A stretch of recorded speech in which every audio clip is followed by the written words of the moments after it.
মাত্র কয়েক মিনিটে জেনে নিন বিশ্বের সবচেয়ে গুরুত্বপূর্ণ কিছু আপডেট। ইরানকে ঘিরে নতুন কূটনৈতিক উদ্যোগ, যুক্তরাষ্ট্র চীন উত্তেজনা, সাইবার সংকট এবং বিশ্বকাপকে ঘিরে চাঞ্চল্যকর ঘটনা সবই থাকছে আজকের পর্বে।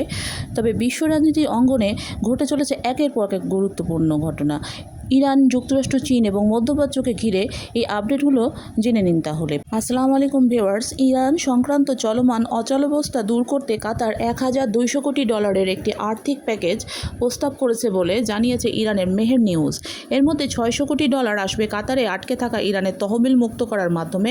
বাকি 600 কোটি ডলার ঋণ সুবিধা হিসেবে দেওয়ার প্রস্তাব করা হয়েছে। মানবিক খাতে ব্যয়ের শর্ত আগের মতোই বহাল থাকবে বলে জানানো হয়েছে। এদিকে ফাইন্যান্সিয়াল টাইমসের এক প্রতিবেদনে বলা হয়েছে ইরানের ভূগর্ভস্থ ক্ষেপণাস্ত্র শহরগুলো দেশটির প্রতিরক্ষা কৌশলে গুরুত্বপূর্ণ ভূমিকা পালন করেছে।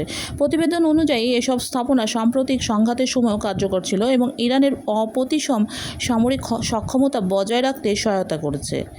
আরেকটি খবর হলো, পাকিস্তানের প্রধানমন্ত্রী শাহবাজ শরীফ দাবি করেছেন ইরান ও যুক্তরাষ্ট্রের মধ্যে যুদ্ধবিরতি ও শান্তি চুক্তি সংক্রান্ত সমঝোতা স্মারক চূড়ান্ত হতে মাত্র 24 ঘন্টা বাকি। আলোচনায় মধ্যস্থতাকারী দেশ হিসেবে পাকিস্তান প্রস্তুতি নিচ্ছে বলেও তিনি জানিয়েছেন।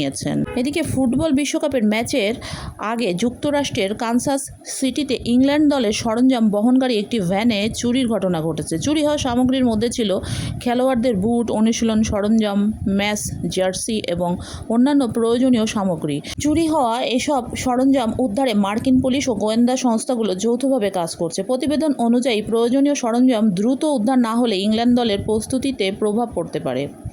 এদিকে আরেকটি খবর হলো, ইরানের রাষ্ট্রীয় টেলিভিশনের তথ্য অনুযায়ী মরহুম সর্বোচ্চ নেতা আলী খামেনির দাফন আগামী 9 জুলাই অনুষ্ঠিত হওয়ার কথা রয়েছে। এদিকে সিএনএন দাবি করেছে যুক্তরাষ্ট্রের সম্ভাব্য সামরিক অভিযানের আশঙ্কায় ইরান তাদের সমৃদ্ধ ইউরেনিয়াম মজুদ রাখা ভূগর্ভস্থ স্থাপনাগুলোর নিরাপত্তা আরও জোরদার করেছে। প্রতিবেদনে বলা হয়েছে কিছু প্রবেশপথ বন্ধ করা হয়েছে এবং নতুন প্রতিরক্ষা ব্যবস্থা যুক্ত করা হয়েছে, ফলে এসব স্থাপনায় প্রবেশ আগের চেয়ে আরও কঠিন হয়ে উঠেছে। এদিকে ইরানের 4টি বড় ব্যাংকের ডিজিটাল সেবা আজ ব্যাপকভাবে ব্যাহত হয়েছে বলে জানিয়েছে Fars News. Mobile banking, ATM ও অনলাইন লেনদেন সহ বিভিন্ন সেবা ক্ষতিগ্রস্ত হয়েছে, তবে এর কারণ এখনও আনুষ্ঠানিকভাবে নিশ্চিত করা হয়নি। এদিকে কথিত সামরিক সংযোগের অভিযোগে বেশ কয়েকটি বড় চীনা কোম্পানিকে কালো তালিকাভুক্ত করেছে যুক্তরাষ্ট্র। এই পদক্ষেপের সমালোচনা করে চীন বলেছে প্রয়োজন হলে তারা পাল্টা ব্যবস্থা গ্রহণ করবে। তো এই ছিল আজকের গুরুত্বপূর্ণ আন্তর্জাতিক আপডেটস। ভিডিওটি ভালো লাগলে লাইক দিন, শেয়ার করুন এবং বিশ্ব রাজনীতির সর্বশেষ খবর পেতে চ্যানেলটি সাবস্ক্রাইব করতে ভুলবেন না। আল্লাহ হাফেজ।